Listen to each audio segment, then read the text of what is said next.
A news update sponsored by ProSkill Hub. Get your dream job. Address: Ground floor, John Tower, college चौराहा, रीवा। नमस्कार, बहुत स्वागत है आपका विंध्या टाइम्स में। मैं हूं आपके साथ स्वाति। रीवा शहर के इको पार्क का 24 सितंबर यानी आज की शाम 5:30 बजे लोकार्पण किया गया है। यहां पर्यटन की गतिविधियों को नई गति प्रदान करने के उद्देश्य से बीहड़ नदी के टापू में 5.20 हेक्टेयर भूमि पर पार्क विकसित हुआ है। पर्यटकों के लिए सैर सपाटे की गतिविधियों के साथ इको पार्क में आधुनिक एडवेंचर गतिविधियों को भी प्रमुखता दी गई है, जो हर उम्र के सैलानियों को आकर्षित करेगी। इको पार्क का शुभारंभ विधानसभा अध्यक्ष गिरीश गौतम ने किया। वहीं कार्यक्रम की अध्यक्षता जनसंपर्क मंत्री राजेंद्र शुक्ल ने की।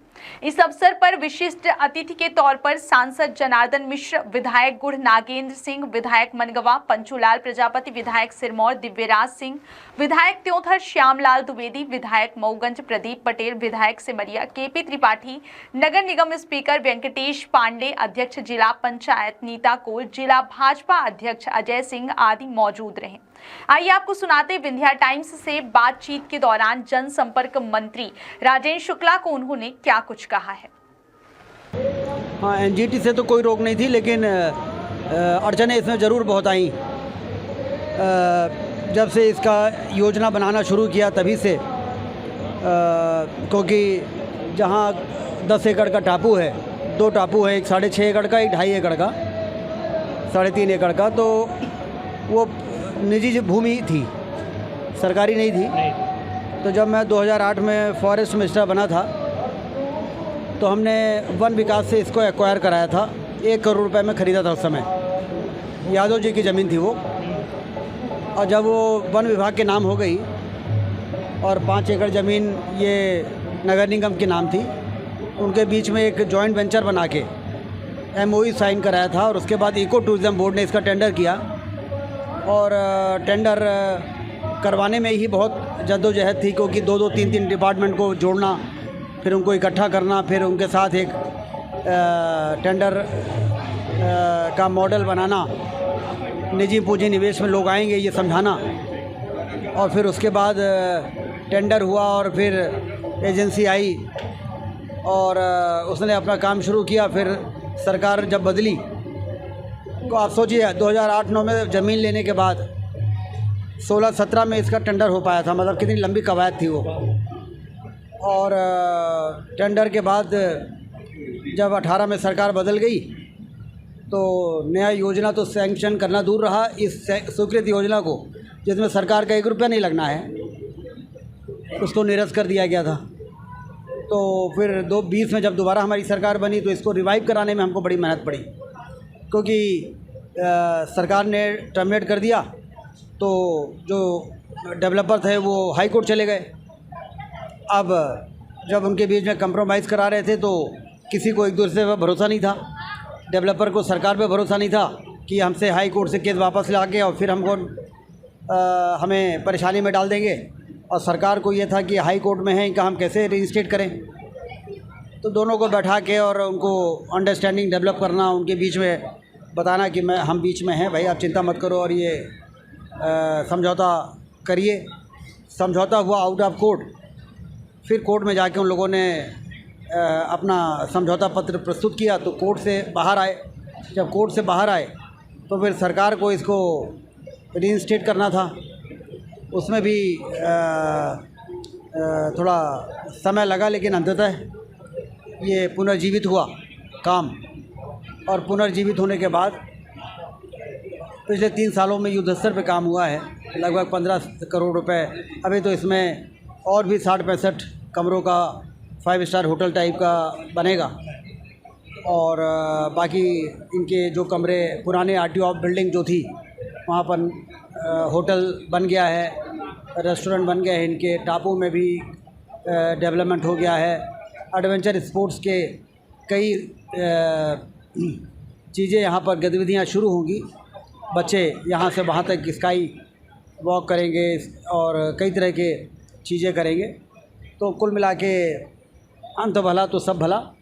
ये रीवा के लिए एक नैसर्गिक सौंदर्य, प्राकृतिक सौंदर्य शहर के बीचों बीच, दुनिया में शायद ही कोई ऐसा देश होगा जहाँ पर शहर के अंदर इतना वाटरफॉल भी है, पानी का इतना तेज़ बहाव है, और तीन तीन वाटरफॉल है। एक तो हमको यहाँ से दिखता है, जब बड़े टापू और छोटे पुल के बीच में जाते हैं तो वहाँ भी दो बड़े सुंदर वाटरफॉल हैं।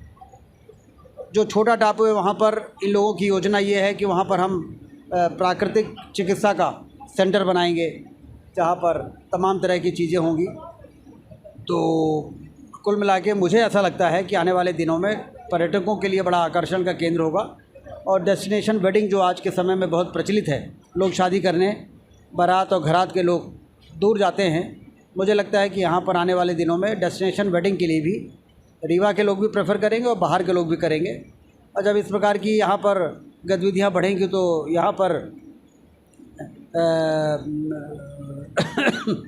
लोगों के आने से रोज़गार के अवसर पैदा होंगे, इकोनॉमी थोड़ा सा हमारी इसके कारण भी मजबूत होगी, और रीवा के इस सेंटर का नाम दूर दूर तक जाएगा।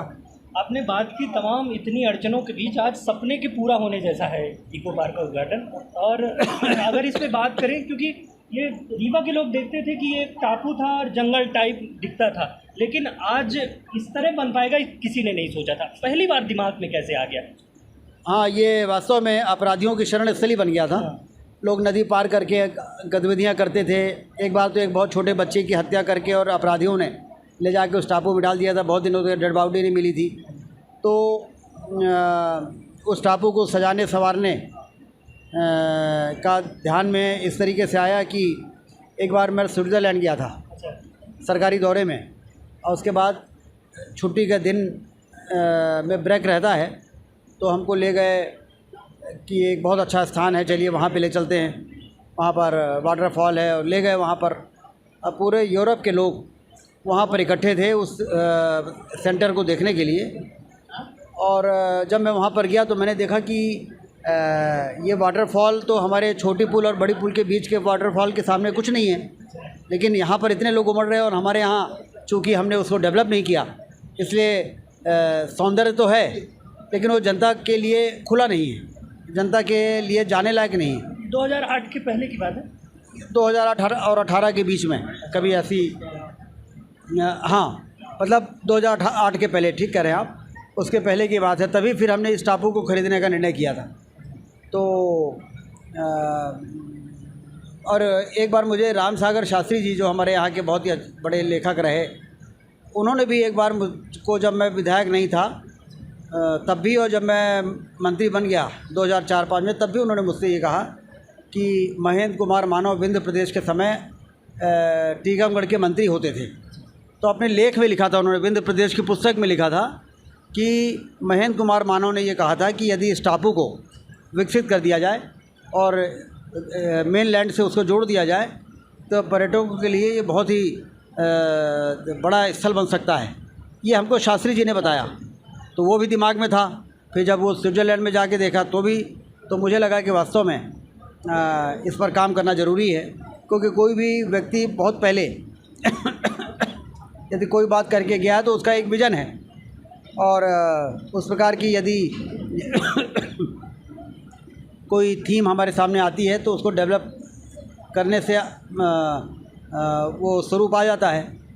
तो मैं एक तो शास्त्री जी को इसका श्रेय देता हूँ जो उन्होंने मेरे दिमाग में ये बात को डाला, और दूसरा स्विट्ज़रलैंड की उस यात्रा को कि हमसे कम बेहतर जगह पे उन्होंने सारे पर्यटकों को यूरोप भर के आकर्षित कर लिया, और उससे बेहतर जगह हम क्यों नहीं कर सकते हैं।